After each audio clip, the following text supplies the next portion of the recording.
வந்திருக்க பத்திரிகை நண்பர்கள், ஊடக நண்பர்கள், காமன் ஃப்ரெண்ட்ஸ் எல்லாருக்கும் என்னுடைய வணக்கம். பாண்டியராஜ் சார், மேடையில் இருக்க எல்லாருக்கும் என்னுடைய வணக்கம்.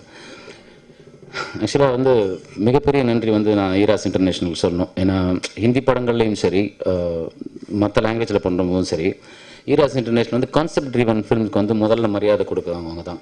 ஸோ இந்த வருஷம் இந்த படம் மட்டும் இல்லை, ஒரு கிடாரின் கருணை மனுவும் கான்செப்ட் ட்ரிவன் ஃபிலிம் அவங்க பண்ணிகிட்ருக்காங்க. So one of the finest producer I could ever made. Sagar sir, சித்தி, அருண், எல்லோரும், ரோஷன், எல்லோரும் பெரிய ஹெல்ப். ரெண்டாவது வந்து ஆக்சுவலாக முதல்ல ராமு செல்லப்பா, அவர் வந்து என்கிட்ட மீட் பண்ணும்போது வாசுன்னு ஒரு நண்பர் மூலமாக தான் எனக்கு பழக்கமானார். வந்து அந்த ஸ்கிரிப்டை சொன்னார். இவர் என்னடா சின்ன பையமாக இருக்கார், நீங்கள் என்னங்க படிக்கிறீங்களா அப்படின்னு கேட்டேன் நான். இல்லை சார், நான் அந்த மாதிரி பாண்டியராஜ் சார்ட்ட அசிஸ்டன்ட் ஒர்க் பண்ணேன். கதை சொல்லுங்க.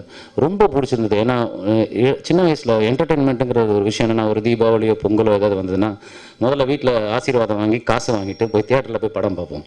ஸோ அப்போது என்ன நடக்குன்னா, அந்த சட்டைக்கிட்டெல்லாம் பிச்சுக்கிட்டு மேலே ஏறி போய் டிக்கெட் வாங்கி அந்த கையெல்லாம் மாட்டி போயிட்டு அப்படி ஒரு காலகட்டம் வந்து ரொம்ப சந்தோஷமான ஒரு காலகட்டம் அது.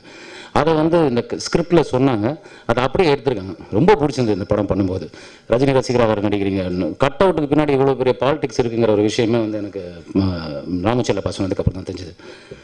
அப்புறமா வந்து படத்தோட ஒளிப்பதிவாளர் கணேஷ், பீரியட் வந்து அந்த பீரியட் அந்த ஃப்ரேமுக்குள்ளே சொல்கிறதுங்கிறது ஒரு கஷ்டமான ஒரு விஷயம். எங்கே பார்த்தாலும் செல்ஃபோன் டவர், அந்த செல்ஃபோன் யூஸ் பண்ணிட்டு இருப்பாங்க, அதெல்லாம் தெரியக்கூடாதுன்னு போராடி வந்து அந்த படத்தை பண்ணாங்க அவரும் டைரக்டரும். அப்புறமா வந்து music director sir Shankar Natarajan sir, மிக அருமையான பாடல்கள். அந்த அதில் இமான் சார் ஒரு பாட்டு பாடியிருக்காரு, ரொம்ப பிரமாதமாக பாடியிருக்காரு. அப்புறம் எனக்கு வந்து ஆக்சுவலாக இது வரைக்கும் பாடலாக வந்து பெரிய வெற்றி பாடல்கள் எதுவும் அமைஞ்சதே இல்லை.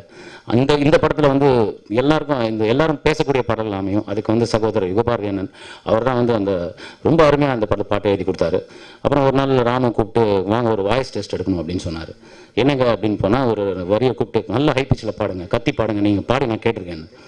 ஸோ அந்த மாதிரி அதில் பாட வச்சாங்க. அப்படி தான் பாடினேன் சார். நான் ப்ரொஃபஷனல் சிங்கர்லாம் கிடையாது சார், பாண்டியராஜ் சார், கவலைப்படாதீங்க, அது பண்ண மாட்டேன். And one of those.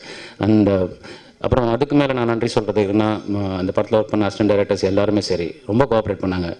அதை விட இந்த படத்தை வந்து இன்றைக்கி உங்கள் எல்லாருக்கும் முன்னாடி பெரிய ரேஞ்சில் வந்து ரீச் பண்ண வைக்கிறதுக்கு KR film Saravanan sir, blue whale entertainment, வெண்பர் என்டர்டெயின்மெண்ட், சதீஷ் சார், இவங்க எல்லாம் சேர்ந்து இந்த படத்தை ரிலீஸ் பண்ணுறாங்க. It's going to be one of the finest film. Please to come and watch the film in theatre. Thank you so much to everyone.